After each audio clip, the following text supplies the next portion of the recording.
You're listening to The Adventuring Party, talking about gaming the Irish way. Cade Mila Vulture, you son of a gun. Welcome to the party. I'm Dave. I'm Owen. And I'm Shane. And this week we're here to, as the tagline says, show you gaming the Irish way. And this includes going over some of the theoretically Irish parts of our favorite RPG genres, the fantasy mishmash of everything, let's bring together Chinese monasteries with Polish knights and some black magic in there as well, and just put it all together and serve it as a generic mush to all around. That's perfectly fine, right? Yeah, it's fine. That's D&D, right? It does, however, leave a few more specifically Celtic elements, which really seem to have snuck in to the D&D experience in the transition between the original and first AD&D book. They've been around a while, so. Yeah. But I don't think they were there at the start. I think they were part of the early expansion. Not the very first book had three classes: the fighting man, the magic user, and the cleric. And then first supplement had the paladin and the thief, taken from various gaming magazines originally, and then adapted by Gygax. And then as it went on, there was enough versions of Bard and Druid came around that they managed to get away into the original first edition AD&D Player's Handbook. Although I don't think they were in the front with the other classes. I believe they were in one of the appendices. The appendices. So beloved of Gygax. Yeah. Yeah, I mean, there were quite a few of them. Appendix N's the famous one with the book recommendations, but there were quite a few more, obviously. Yeah, so I believe it was in the PHP, it's Appendix 1 is these two classes, and then Appendix 2 is all the psionics rules. So interesting how the one set of things became basically core classes, or let's say second tier core classes in what we call modern D&D, but the psionics rules have been banished to house rules and Dark Sun enthusiasts. Definitely, I think that was first edition, and they survived through their Gygax in particular. I think had some fondness for druids because he had his whole backstory of essentially mirroring, as he likes to do, the procedures of Europe. In much as the druids of the real world were displaced by the oncoming Romans and driven into obscurity, there was this idea that the druids of his fabled Greyhawk setting were the old faith, the kind that's practiced in the countryside, and that it was hidden away from the new faith that had come in. The Saint Cuthberts and Cord the Strong and all those folks. So, I mean, here's a quick question: did Gygax consider himself Irish or Irish aligned? I'm pretty sure not. I never heard anything like that.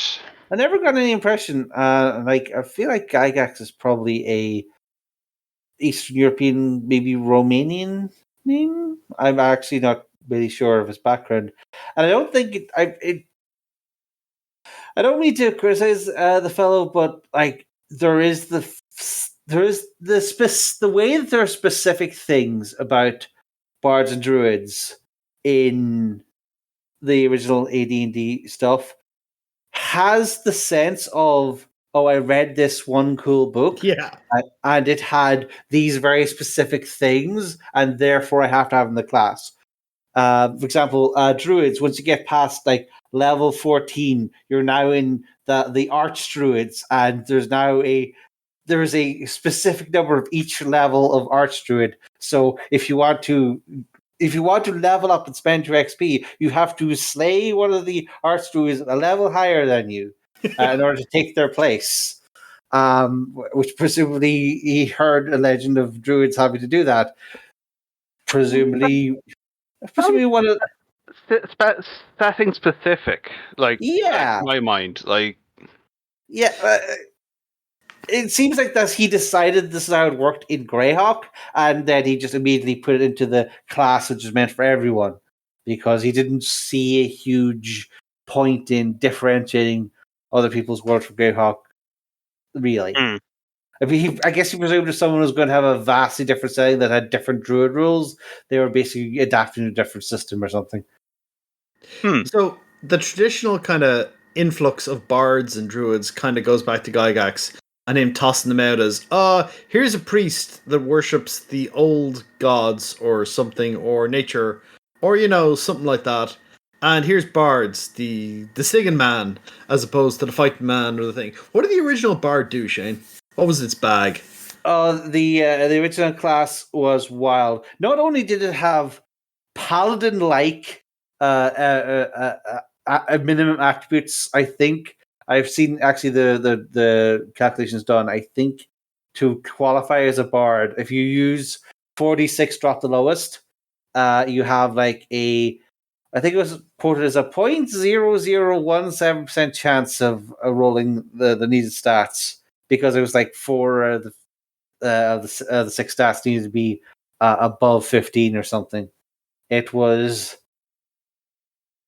a hell of a setup, and then that was just to qualify. You also had to go through a convoluted process of leveling up fighter, rogue, and either magic user or cleric. I can't remember which.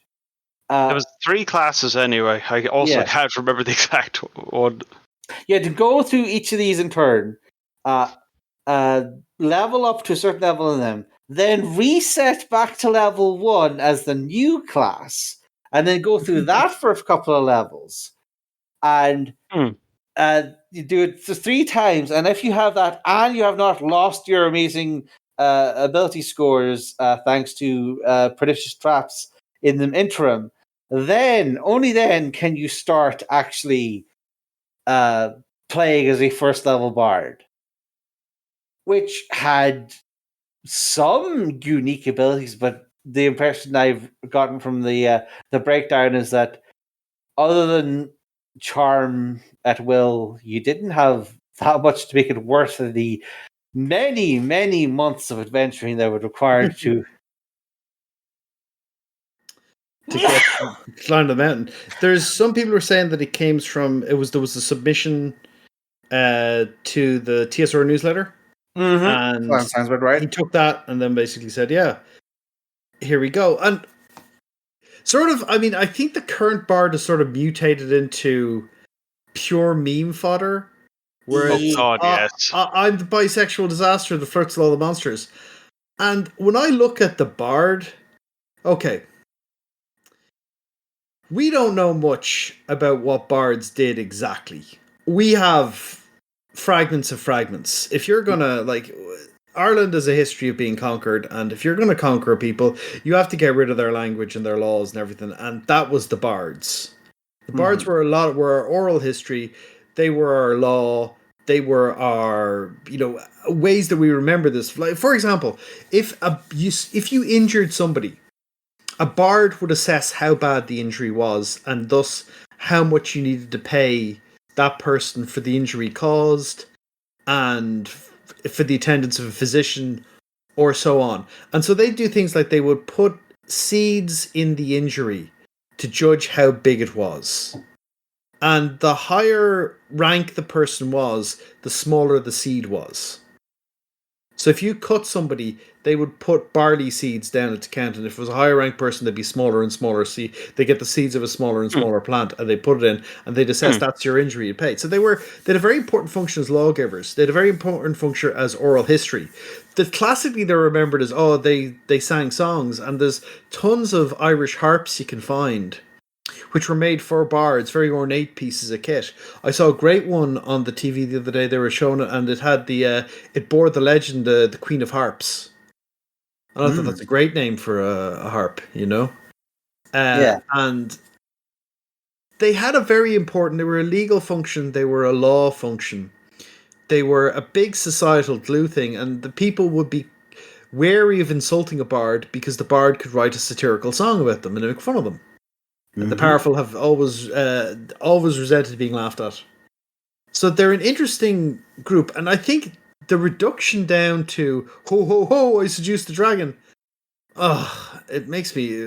Well, Flanderization happens in many media across many things.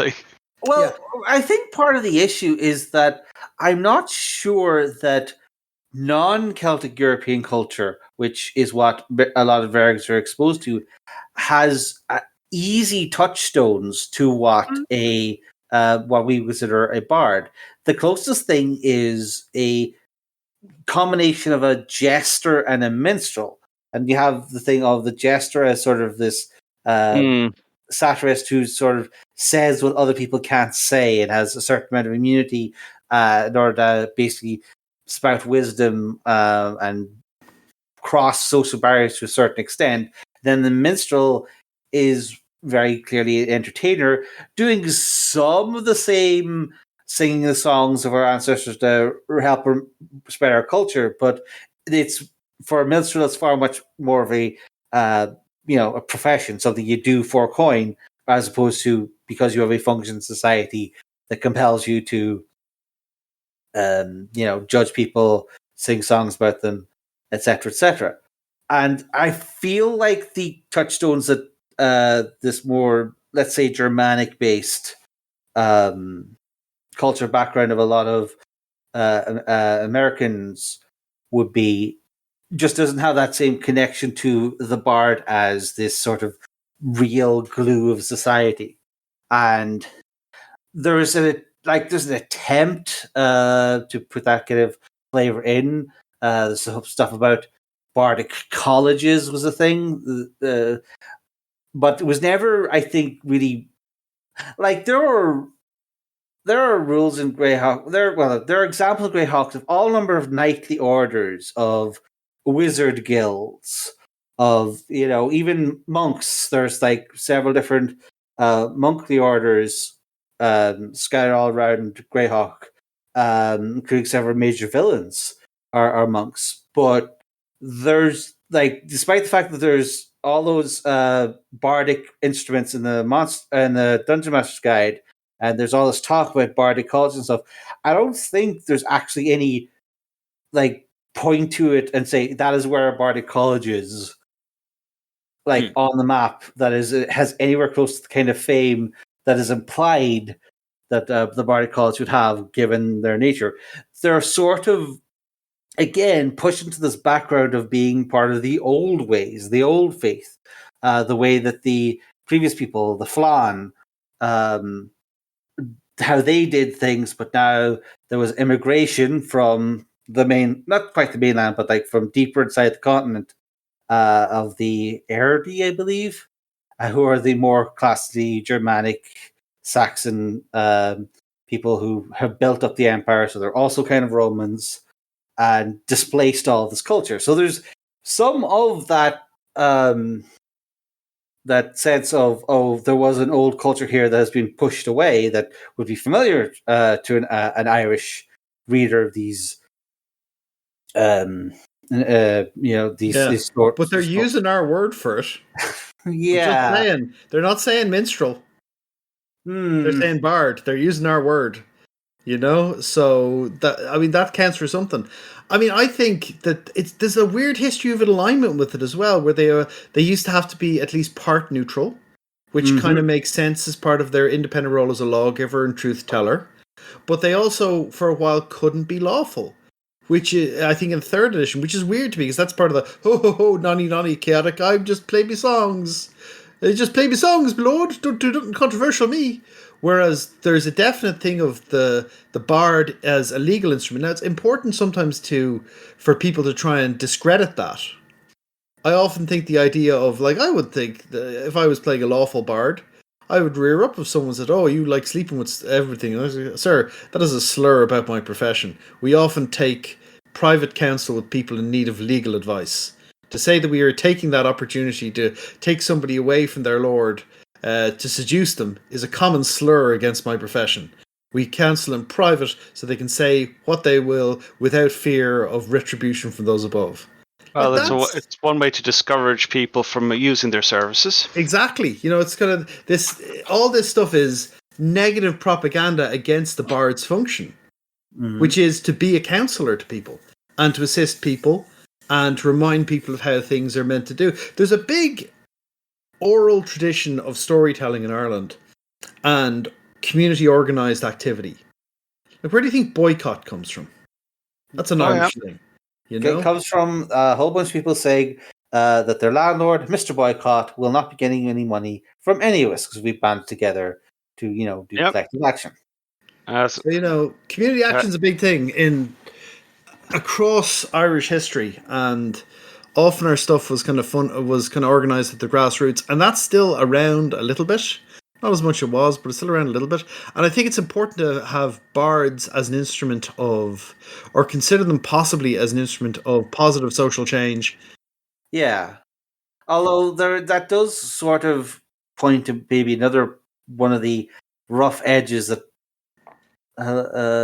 that might get sanded off, in that if you're a person with a definitive role in society, whether it be religious as a druid or social and legal as a bard, does that not make it more difficult to be a freewheeling moron running around stabbing goblins and carrying around cartloads of treasure, to buy magic swords? What you should be doing is never stopped any PC ever. Yeah. Yeah. I thought on a possible other historical inspiration for the various iterations of Bard, the Norse poets, skalds, and I've seen them pop up in Norse themed archetypes and kits for different games and editions. Yeah. They seem to be more like poets than lawgivers, but like it is a possible inspiration. I've no idea if the earliest editions had them of D&D. Yeah, it's one of those things of because similar Irish culture was very localized.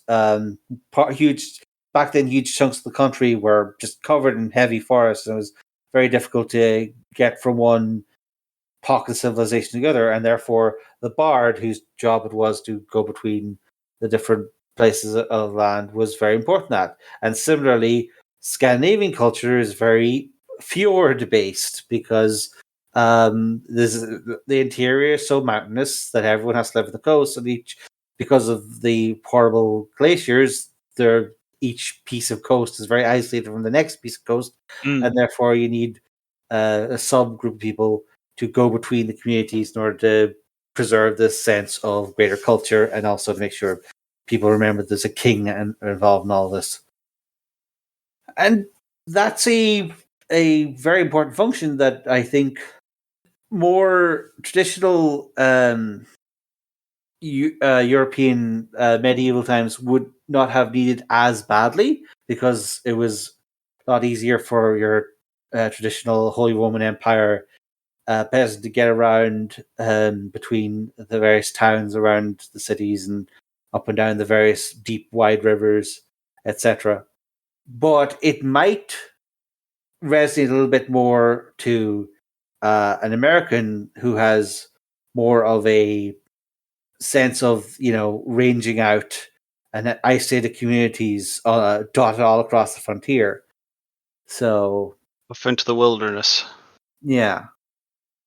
So yeah, there's a sense that there's parts of these functions which are useful, but they can rub up against the problems of like, do we want to have should classes have like societal expectations on them, and societal functions in that doesn't those kinds of things don't survive as well for the rest of the same reason that clerics rarely build churches in modern D&D. This was a assumed thing, is that the reason you're getting all this money, so you would build a church and raise a company of religious zealots to patrol the pilgrim routes, and build yourself up, become an archmage over the course of your career.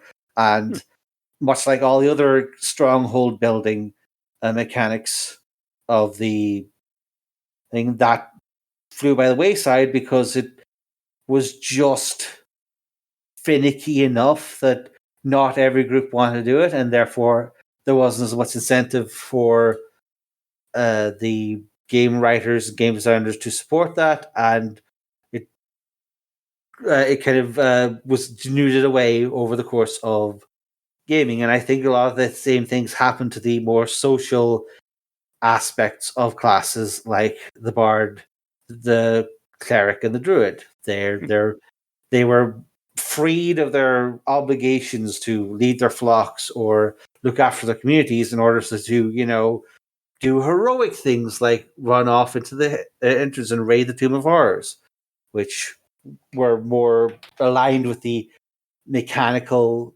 strengths of the game, and therefore were easier to do than go into the disputes, the legal disputes of a dozen petty lords sniping at each other across a barren, desolate land, which sounds like it would be a good scenario to me, but it seems that the majority of groups, not enough people agree for it to become a university supported thing, and that leads to a sort of question about universality versus convenience for the premier fantasy RPG product, I guess. Because what we have here is the system that is, in theory, is just doing the not bland, but like the perfectly average, perfectly fine fantasy RPG for everyone. And if you want to deviate from that, we're not going to stop you.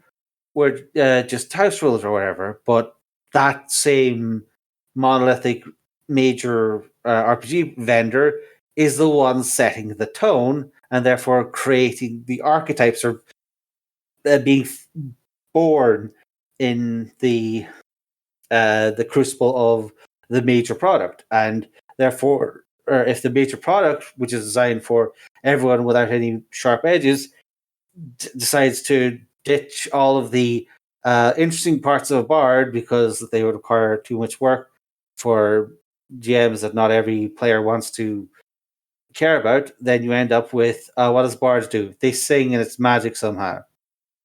They heal a little bit, so I guess they're a magic healer. The songs probably give a bonus to something, and I guess maybe they're also rogues because they're really good at talking. Sure, we'll just kind of put those things together. It is definitely a grab bag of weird abilities. I mean, personally, I think the druid is a bit richer than it's often played. And I think a bit more mechanical diversity in what it can do would be nice. The part of the problem is we don't really have a great idea of what exactly bards did. We know roughly, but a lot of our records are somewhat biased or partly mythological. So they were written by the people who killed the bards and druids. It's like all the druids were involved in human sacrifice, and a lot of people said, no, actually, we think that was just Roman propaganda. We think they weren't at all. And well, then British propaganda. Yeah, but so for the druids and the bards, we're not totally sure where one led off and one started. There was probably definitely strong divisions, but there's a little bit of equivocation sometimes of, oh yeah, healing was a druid thing, and then somebody, no, bards healed people too. They were also physicians were a separate thing. You had the bards and the Philly were different, and you had the Brehons and the Brehons that judged law. Were they bards? Oh yeah, kind of. And there were different degrees of bard. And the thing is, we're sort of projecting again this idea that was there a monoculture in Ireland? Like, if you look at the Irish myths, there's this very strong sense of the 5 provinces were all rivals and were implied but not specified to have very different cultures.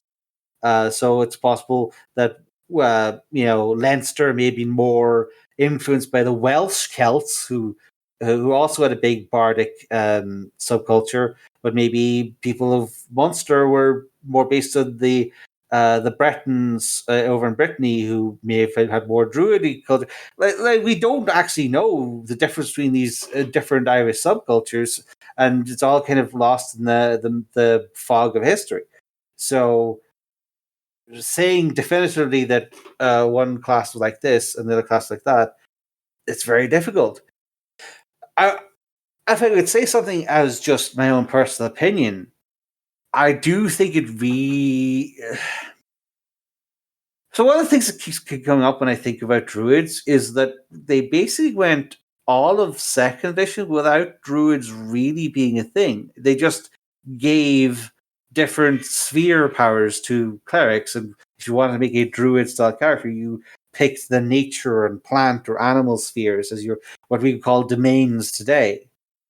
And that was how I'm sure at some point they made a proper Druid class in one of the umpteen 2nd edition like classes and powers probably had a version of Druid because people didn't like the nature Druid priest or whatever.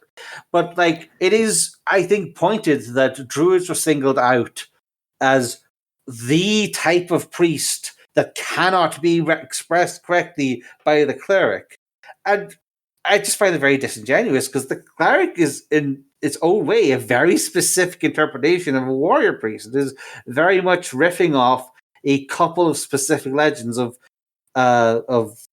priests who took up arms in specific circumstances, like the Crusades or the Battle of Hastings, and that's fierce bang of the Knights Hospitaller off them. Yeah. I was about to mention like the militant orders, like Hospitaliers, Templars, what have you. Yeah, and it's just like you can draw lines between this type of priest or this type of priest or this type of religious warrior. You can say, we have paladins and we have clerics and we have druids, and they're all something different, and bards are something completely different again. But at a certain point, you have to admit that you're making arbitrary choices. You're saying, I guess this works best, often for mechanical reasons, because people want more niches, and but there really is no reason why you couldn't redesign, like, say, a cleric domain in, say, 5th ed. Let's just say, instead of Child Divinity Wild Shape. Yeah. If you did that, or just had a pick of a couple of different druid abilities, you could just have a cleric of the nature god, and it would work mostly-ish the way that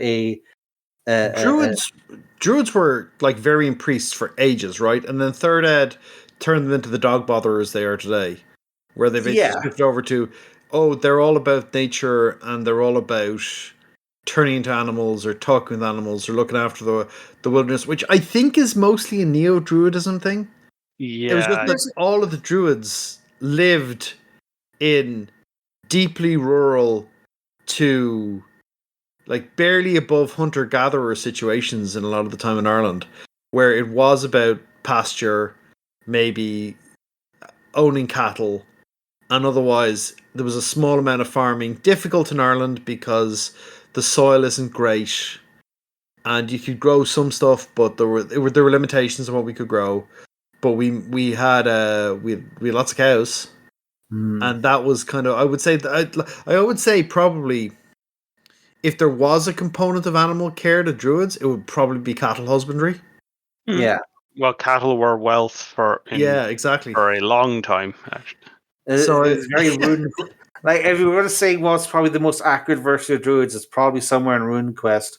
Yeah, like if you were a cow druid, people would probably go, "What?" And then you look after cows. But People yeah, would be that, looking at you funny. When in reality, you're like, "I'm very much closer to a druid than you, sir." yeah, that's the thing though, is that what I'm trying to get at is that there's this inherent bias that because druids were far from quote unquote civilization, i.e., Rome, that they were some kind of nature things, but really that's just all projections back from not only the sense of Rome as the center of all civilization, but also the then subsequent Christianization of everything that Rome conquered. And because Ireland took a while more to conquer than the rest, there was more of a sense of that they were something other than civilization. They were worshipping something more akin to like the earthly things, the trees, and Look, the animals. look, But anything outside a proper empire is going to be a bit barbaric, right? yeah, that's just it just feels like an awful lot like the bias has been projected and then made real. Like Yeah. if you, from a historical perspective, there wasn't really much difference between uh, uh, the social and religious functions of a druid who maintains a grove between a couple of different settlements and looks after all their animals versus a small time priest in between farming community and like one of those, or like the Oracle of Delphi or something, but like not between working with a couple of different smaller communities away from the cities, whereas in the cities there's the people with the big temples making the big bucks and trying to take part in politics while also shepherding their flock, etc. It really what is presented in the game as this dichotomy between civilization and nature really has its roots between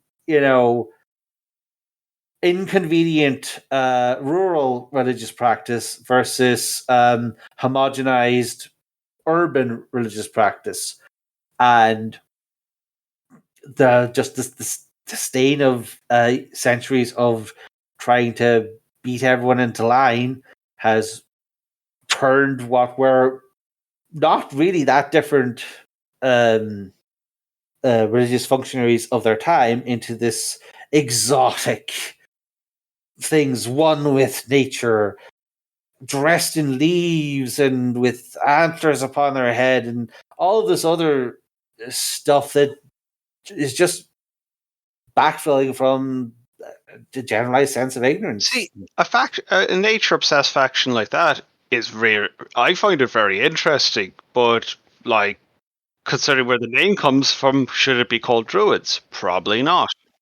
Like, there's nothing wrong with like saying that nature is a force that needs to have a guardian, but you're taking the words like the word druid is like part of like or Irish culture that it comes the modern word of dryads for magic comes from the same root as druid does. It's But you also have to remember, they're all nature. They use wood for everything. One interesting thing about Irish Druids is they would not use wood for everything. Because wood was highly symbolic, and each different type of tree was assigned different characteristics. For example, you couldn't bring fresh cut wood into a house. It was bad. If you brought flowers or fresh cut wood into a house, that would cause someone in the house to die. Right? You could only bring one type of wood into a house to use for protection. And that's rowan wood. That's it. That was the only one you were allowed to bring in. And other ones had different uses based on that. Hawthorn, incredibly significant, seen as a way to commune with the Fae. So you couldn't cut down the last hawthorn bush in a spinney. You had to leave one there. It was bad luck to cut it down otherwise. We can talk about our history of fairy forts in Ireland.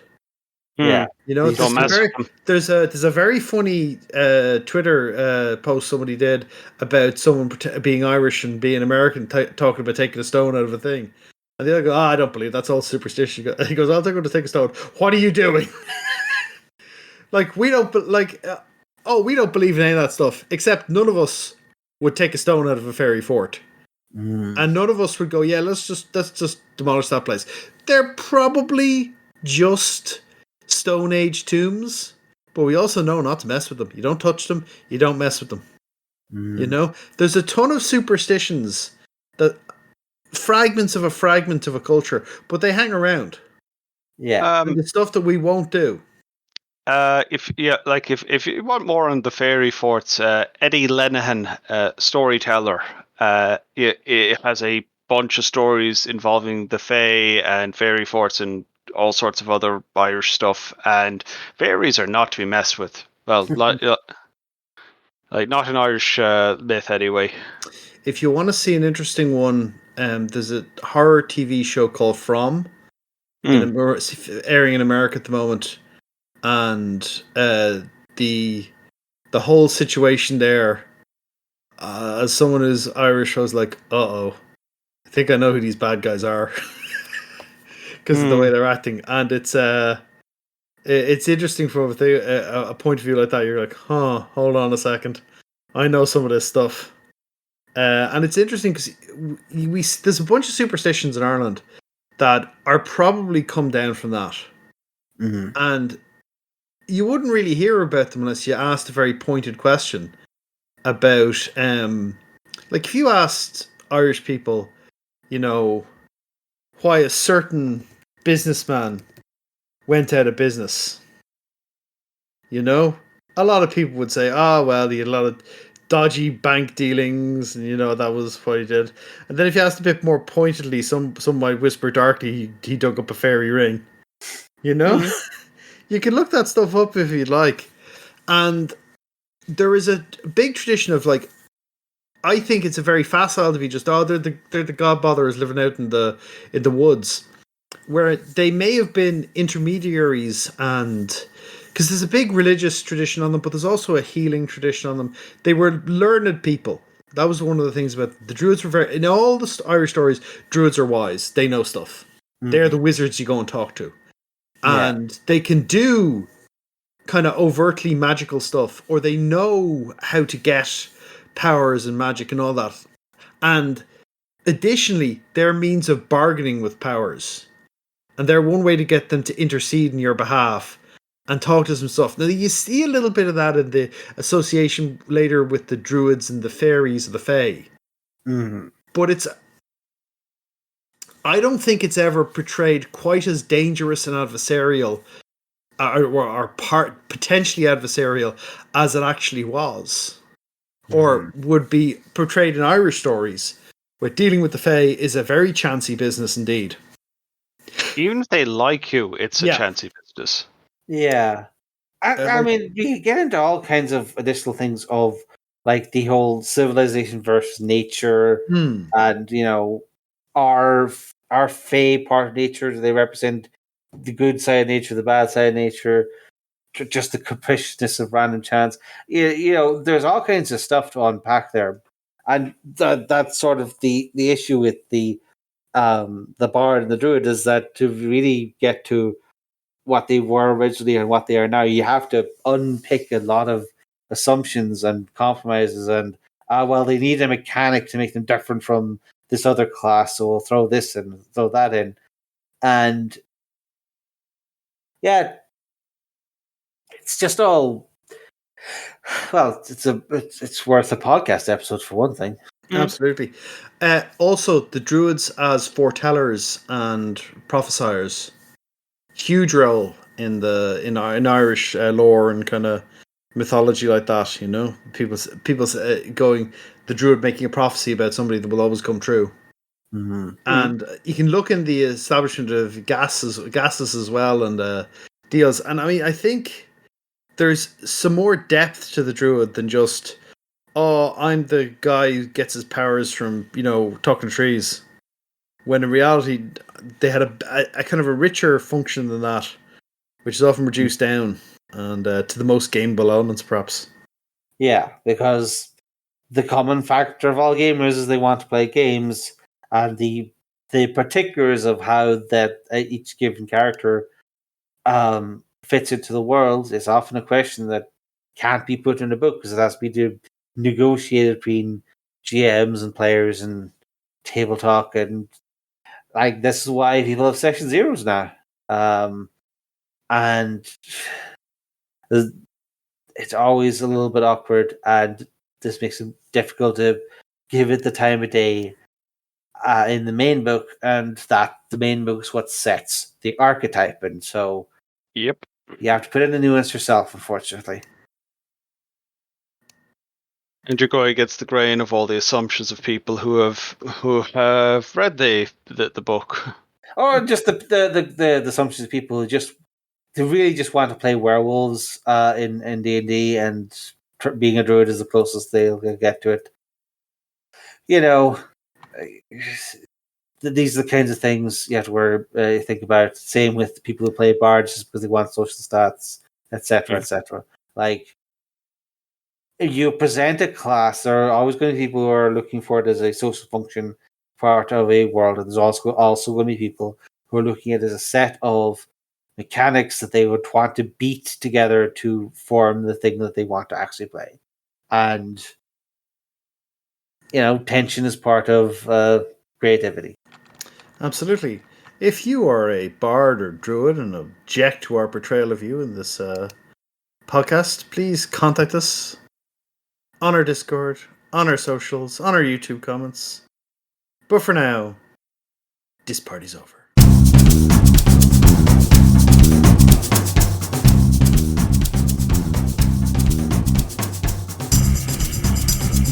Thank you for listening to The Adventuring Party. Join us on our Discord server, where we keep the party going after hours.